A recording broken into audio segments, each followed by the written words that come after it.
Good evening, everybody. James here, and I'm making another video tonight. I had a follower reach out early this morning before I got called for work, and she was asking me what about my equipment and stuff. And her question says, or actually, I'll read her statement. I'm in the process of buying equipment for wildlife and landscape pictures. What is my go-to lens? Am I using mirrorless camera? She states that she uses Canon but hasn't switched to mirrorless yet. Thanks in advance for your help. So I did get a quick message back to her this morning before I got called to work, and tried to get a little detail, but I wasn't able to do too much. So I thought I'd do a quick video and put it out there on Facebook, and it might help answer some questions for some other people that are thinking to do what she's doing. To be honest with you, I started off with just probably what most people are able to find. They go to Walmart, they find a camera that's in stock, and they buy it. Mine just happened to be a Canon T7, and if it had been Nikon, I'd be a Nikon user. I didn't know anything about brands, and it didn't matter to me. I just wanted to get a camera and learn how to use one. So I started off with the Canon T7. It came with a kit lens, I believe 15 millimeter to 55 or something like that, or 18 to 55, I think is what the kit lenses are. I used it for a little bit, didn't like it right out of the box. I'm sure you can get decent stuff with it. I know you can. People tell you to. I didn't like it. I immediately, probably within a few weeks, did some research and found a Canon.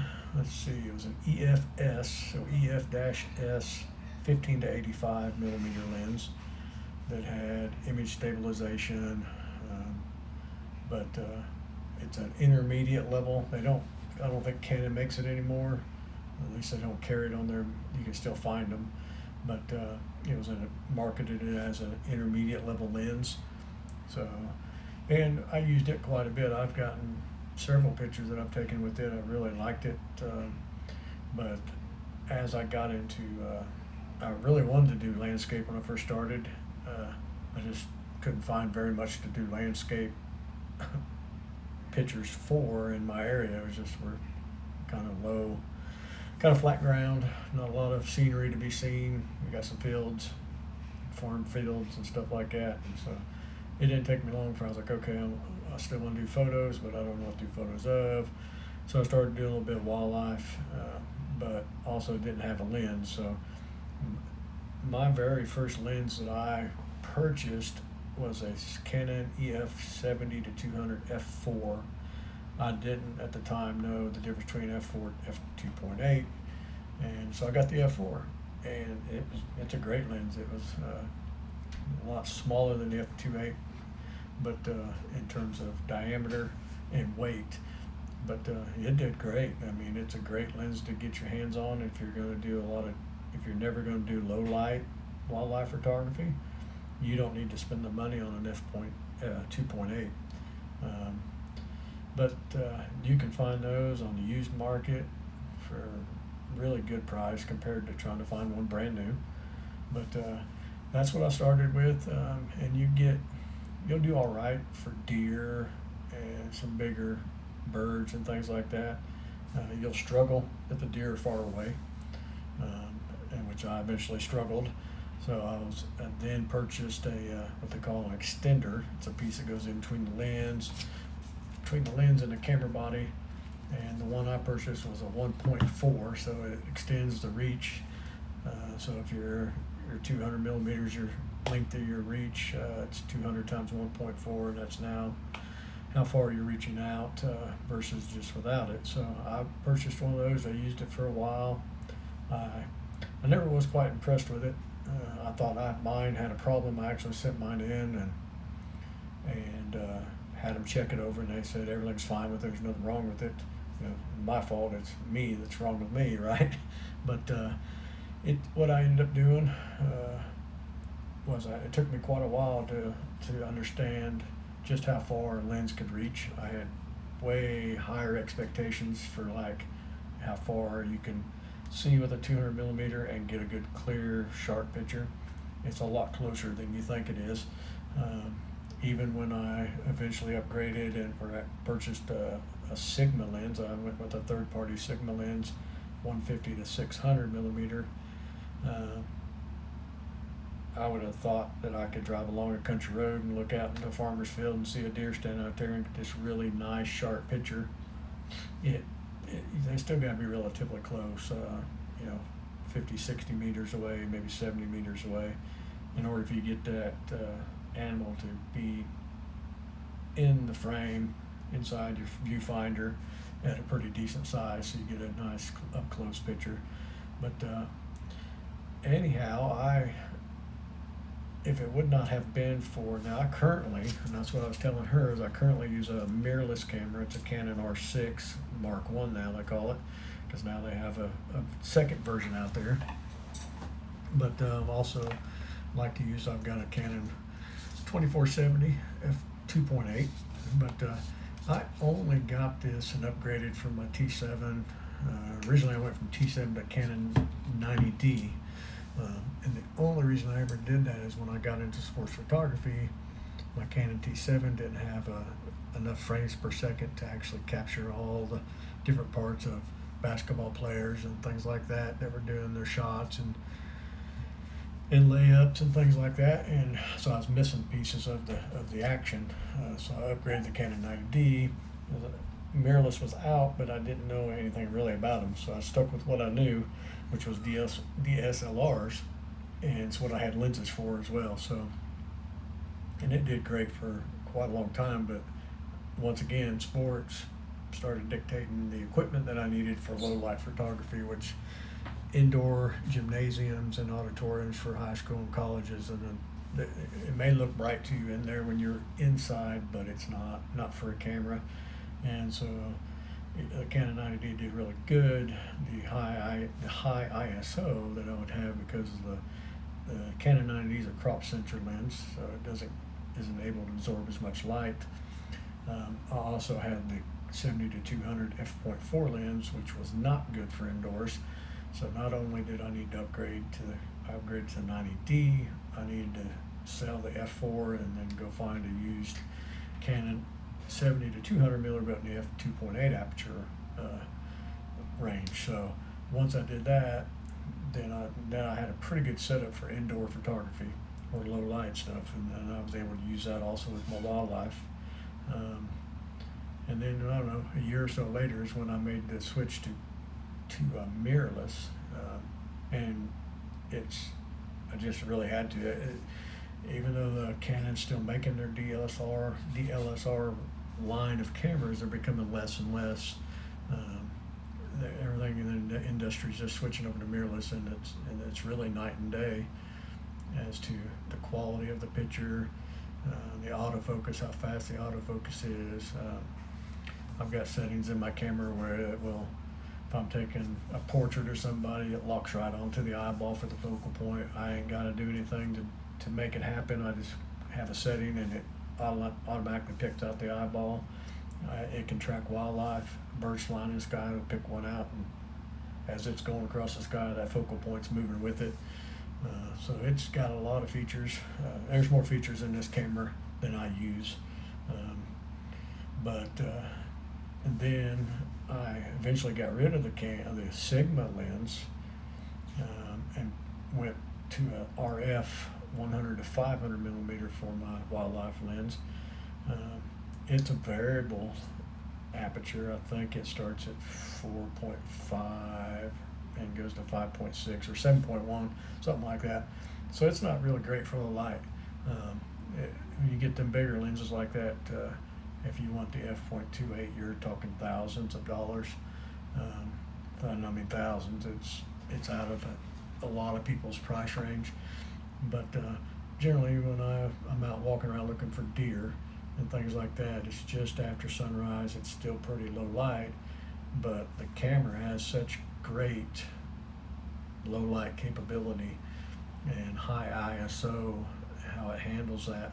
It just does so much better than my Canon 90D did. So the R6 is an excellent camera to start with if you're going to do a lot of low light stuff. But what I wasn't able to tell her this morning is if you're not going to do low light wildlife photography, and you're not going to do, because I think like currently you can find used Canon R6s. I started this video on Amazon. They're going to run you $1,500 to $2,000 still, even though there's a Mark II version out there that's quite a bit more expensive. But you don't got to go that route, because if you go look on Canon's webpage and look at their line of mirrorless cameras, they got an entry-level mirrorless camera that's in the same ballpark what I paid for my one from the Canon T7 from Walmart. It's just under $500, and now you have a mirrorless system to work with. Now the one nice thing, this one here is an actual crop sensor camera. It's not full frame. When I went from my Canon 90D to the Canon R6, that was the first time I got my hands on a full frame sensor camera. So it took a little bit to get adjustment to that, because now I've got more field of view inside my eyepiece. My camera lens is able to get more of the frame, and all the basketball players and volleyball players, there's more of them in that shot. So you don't have to go to the R6. It's really, you got to figure out what you're going to take pictures of, and at what time of day. That'll dictate the kind of lens that you really need to have. But there are plenty of outlets to find used gear. You just start Googling online. You can find, there's 2 or 3 different companies that are pretty have a good reputation for buying used equipment. They go through them, service them, and then rate them on the quality they are. So you can buy a high-end quality used one, or a middle of the road if that's where your price budget's at. And a lot of them are still great. I've had several used lenses and stuff. In fact, my Canon R5 that I have is a used Canon. Anyhow, I mean, there's quite a different paths you can go down picking equipment and which ones you need. But if I was strictly going to do landscape, I would almost get you if you're going to stick with DSLR, they have an EFS 24mm prime lens. It's a little pancake. It's probably like that thick. That thing ran like $200 or something like that. It's a really cheap lens in terms of price, but it's a prime. Yeah, I've taken a lot of pictures with one of those when I had it, because I had one for a while. It does just fine. So you don't have to have a $2,000 lens to take landscape photos. When you get into wildlife, you've got limitations, because you can't get that close to wildlife. You're going to have to be able to reach out to get to them, and without spooking them and things like that. So now you're starting to dictate what equipment that I got to have to do that.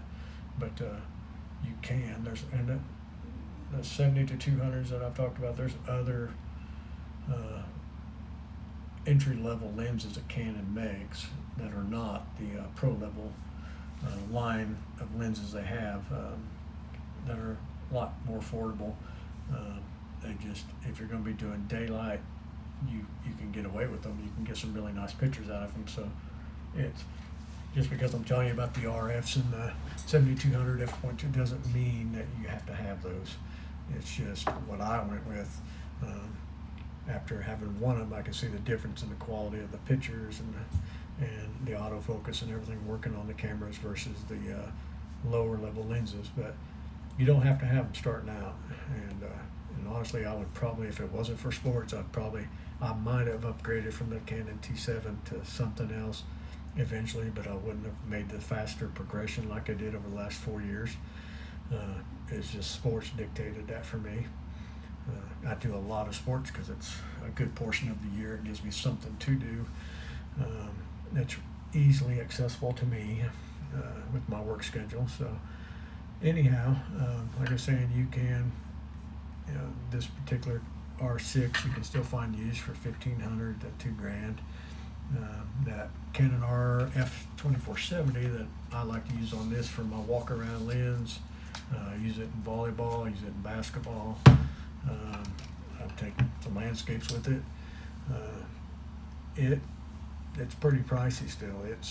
You're on Amazon, you're still looking at $2,200 for that lens, even today. So it's still on their main line of production, and so it's going to stay pricey for a while.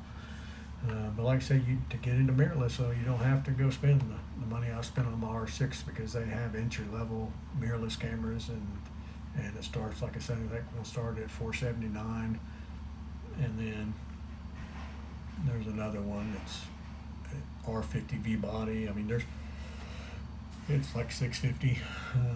There's different ones. You just gotta figure out what you're gonna do, what you really need, what your lighting requirements maybe are gonna be, because that'll help dictate or help you figure out at least what lenses that you need. But my go-to lenses, I make her original questions, what are my go-to lens? Now my go-to lens is my RF 100 to 500, but I still struggle at low light. I mean, it's just not made for that. But during the daytime, it's just an excellent lens. But even so, the 70-200 is an excellent wildlife lens, depending on the wildlife you're taking pictures of and how close you can get to them. So anyhow, it's getting late. It's after 9 o'clock at night. If anybody has any more questions about maybe the gear that I use, I can make another video or something along them lines. So if you need to, reach out there at James Deal Photography on Facebook, and I've got some other links and email and contact information's on there. And other than that, y'all have a good evening. Bye.